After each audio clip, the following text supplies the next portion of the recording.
Lebanon மீது தரைவழி தாக்குதல், இஸ்ரேல் ராணுவம் உத்தரவு, உச்சகட்ட பதற்றம். 21 நாள் போர் நிறுத்தத்துக்கு அமெரிக்கா, ஆஸ்திரேலியா உள்ளிட்ட நாடுகள் அழைப்பு. லெபனானில் களமிறங்க தயாராகும் ஆசி படை. லெபனானில் உள்ள இலங்கையர்களின் நிலை என்ன? வெளியான அறிவிப்பு. ஈரானை அடித்து நொறுக்குவோம், ட்ரம்ப் எச்சரிக்கை. ரஷ்யாவுடன் அமைதி பேச்சுவார்த்தை மூலம் போரை நிறுத்திவிட முடியாது, உக்ரைன் அதிபர்.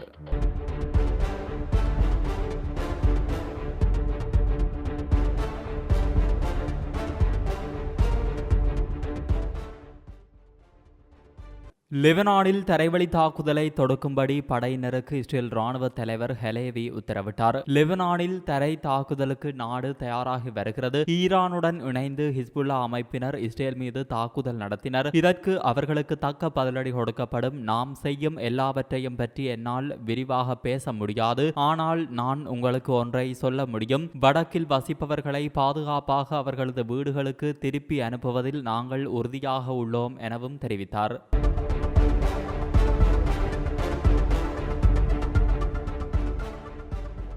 இஸ்ரேல் லெபனான் எல்லையில் உடனடியாக 21 நாள் போர் நிறுத்தம் மேற்கொள்ளுமாறு வலியுறுத்தப்பட்டுள்ளது. அமெரிக்கா, ஆஸ்திரேலியா மற்றும் பிரான்ஸ் உள்ளிட்ட நாடுகளே விசேட கூட்டறிக்கை ஊடாக இதனை வலியுறுத்தியுள்ளன. ஐநா பொதுச்சபை கூட்டத்தொடர் நியூயோர்க்கில் நடைபெற்று வரும் சூழ்நிலையிலேயே இவ்வாறு போர் நிறுத்தத்துக்கு அழைப்பு விடுக்கப்பட்டுள்ளது. ஐரோப்பிய ஒன்றியம், Canada, Germany, Japan, Saudi Arabia, ஐக்கிய அரபு ராச்சியம் மற்றும் கட்டார் ஆகிய நாடுகளும் மேற்படி கூட்டறிக்கைக்கு தமது ஆதரவை வெளிப்படுத்தி ராஜதந்திர ரீதியில் தீர்வை எட்டுவதற்கான முயற்சியாகவே போர் நிறுத்தத்துக்கு அழைப்பு விடுக்கப்பட்டுள்ளது என்று ஐநாவுக்கான அமெரிக்க தூதுவர் சுட்டிக்காட்டியுள்ளார். இது தொடர்பில் இஸ்ரேல் மற்றும் ஹிஸ்புல்லா தரப்பில் இருந்து எவ்வித பதிலும் வழங்கப்படவில்லை. இஸ்ரேல் பிரதமர் ஐநா பொதுச்சபையில் நாளை உரையாற்ற உள்ளார். இதன்போது இது குறித்து தனது நிலைப்பாட்டை அவர் வெளிப்படுத்துவார் என எதிர்பார்க்கப்படுகின்றது.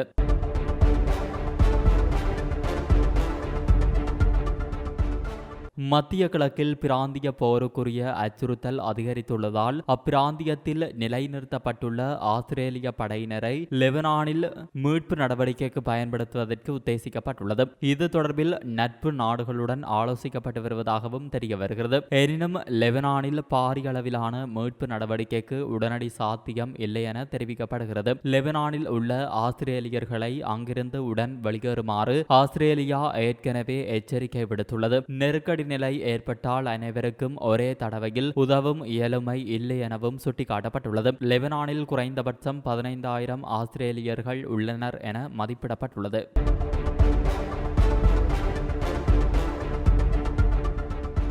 இஸ்ரேல் மற்றும் லெபனானில் உள்ள இலங்கையர்கள் பாதுகாப்புடன் இருப்பதாக இலங்கையின் வெளியுறவு அமைச்சு தெரிவித்துள்ளது. லெபனான் மற்றும் இஸ்ரேலில் நிலவும் கொந்தளிப்பான சூழ்நிலை தொடர்பிலேயே இந்த அறிவிப்பு வெளியாகியுள்ளது. இந்த நிலையில் பெய்ரூட் மற்றும் டெல் அவிவ் ஆகிய இடங்களில் உள்ள இலங்கை தூதரகங்கள் விழிப்புடன் செயல்பட்டு பாதிக்கப்பட்ட பகுதிகளில் உள்ள இலங்கையர்களின் பாதுகாப்பை உறுதி செய்யும் பணியில் ஈடுபட்டுள்ளதாக வெளியுறவு அமைச்சு தெரிவித்துள்ளது. தற்போதைய போர் சூழ்நிலையால் இலங்கையர்கள் அவரும் இதுவரை பாதிக்கப்படவில்லை என்றும் தெரிவிக்கப்படுகிறது.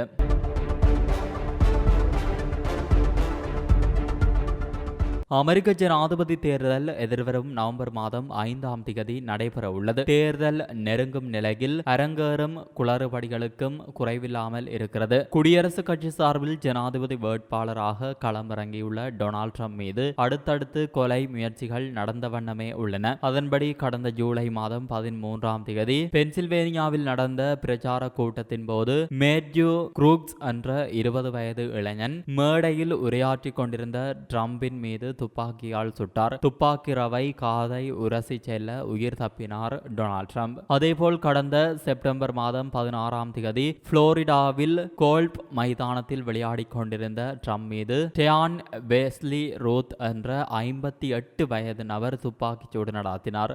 ஆனால் இம்முயற்சி தோல்வியில் முடிந்தது. அதேபோல் அண்மையில் ஜனநாயக கட்சியின் வேட்பாளர் கமலா ஹாரிஸின் பிரச்சார அலுவலகத்தின் மீதும் தாக்குதல் மேற்கொள்ளப்பட்டது. ஜனாதிபதி வேட்பாளர்களை நாடுகளை குறிவைத்து மேற்கொள்ளப்படும் இத்தாக்குதல்களுக்கு யார் காரணம்? வெளிநாட்டு சதிதான் காரணமா என பல கேள்விகள் எழுந்து வருகின்றன. இது குறித்து சமூக வலைதளங்களில் கருத்து வெளியிட்ட ட்ரம்ப், ஈரானால் எனக்கு உயிராபத்து உள்ளது. ஏற்கனவே என்னை கொலை செய்ய முயற்சிகள் மேற்கொள்ளப்பட்டு அது தோல்வி கண்டது. மறுபடியும் அவர்கள் என்னை கொலை செய்ய முயற்சிக்க கூடும். இது நல்லதல்ல. முன்பு இருந்ததை விட அதிக பாதுகாவலர்கள் என்னை சுற்றி இருக்க வேண்டிய சூழல் நிலவி வருகிறது என தெரிவித்துள்ளார். இஸ்ரேல் பலஸ்தீனத்திற்கு இடையில் மோதல் நடைபெற்று வரும் நிலையில் ஹமாஸ் அமைப்பின் தலைவர் இஸ்மாயில் ஹனியே ஈரானில் வைத்து கொல்லப்பட்டதுடன் அதற்கு பதிலடியாக இஸ்ரேல் மீது தாக்குதல் மேற்கொள்ள வேண்டாம் எனவும் ஈரானுக்கு அமெரிக்கா அழுத்தம் கொடுத்ததும் குறிப்பிடத்தக்கது.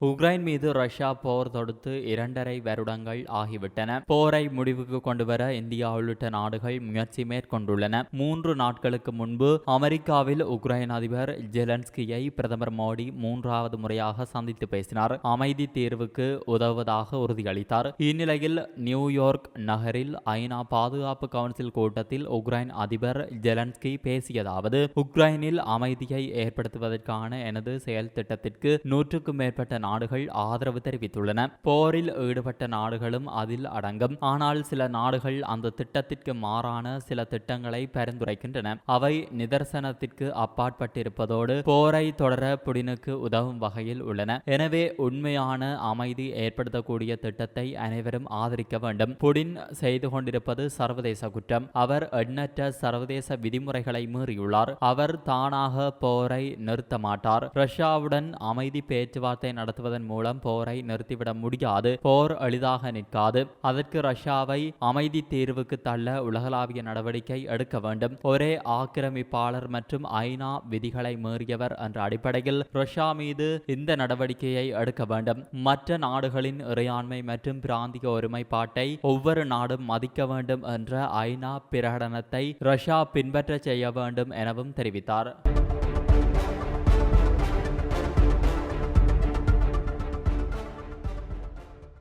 தாய்லாந்தில் ஓரின சேர்க்கையாளர்களுக்கான திருமணத்திற்கு அனுமதி அளிக்கப்படுவதற்கான மசோதா அந்த நாட்டின் நாடாளுமன்றத்தில் தாக்கல் செய்யப்பட்டு பெரும்பான்மையான எம்பிக்கள் ஆதரவுடன் கடந்த ஏப்ரல் மாதம் நிறைவேற்றப்பட்டது. பின்னர் அந்த நாட்டின் மன்னரின் ஒப்புதலுக்காக ஓரின சேர்க்கையாளர்கள் திருமண சட்ட மசோதா அனுப்பி வைக்கப்பட்டுள்ளது. இந்த நிலையில் தாய்லாந்தில் ஓரின சேர்க்கையாளர்கள் திருமண சட்ட மசோதாவுக்கு அந்த நாட்டின் மன்னர் ஒப்புதல் அளித்துள்ளார். இதனால் வருகிற ஜனவரி மாதத்தில் இந்த சட்டம் அமலுக்கு வரும் என அந்த நாட்டின் உள்துறை அமைச்சகம் தகவல் தெரிவித்துள்ளது. தைவான் மற்றும் நேபாளத்திற்கு அடுத்தபடியாக ஆசியாவில் ஒரே பாலின திருமணத்திற்கு சட்டப்பூர்வ அனுமதி அளிக்கும் 3வது நாடு என்ற சிறப்பை தாய்லாந்து பெறுகின்றமை குறிப்பிடத்தக்கது. இது போன்ற பல செய்திகளை தெரிந்து கொள்ள நம்முடைய சமூக மீடியா யூடியூப் சேனலை சப்ஸ்கிரைப் செய்து அருகிலுள்ள பெல் பட்டனை கிளிக் செய்யுங்கள். மேலும் செய்திகளை உடனுக்குடன் தெரிந்து கொள்ள சமூகமீடியா.com என்ற இணையதளத்தின் வாயிலாக எங்களுடன் இணைந்திருங்கள்.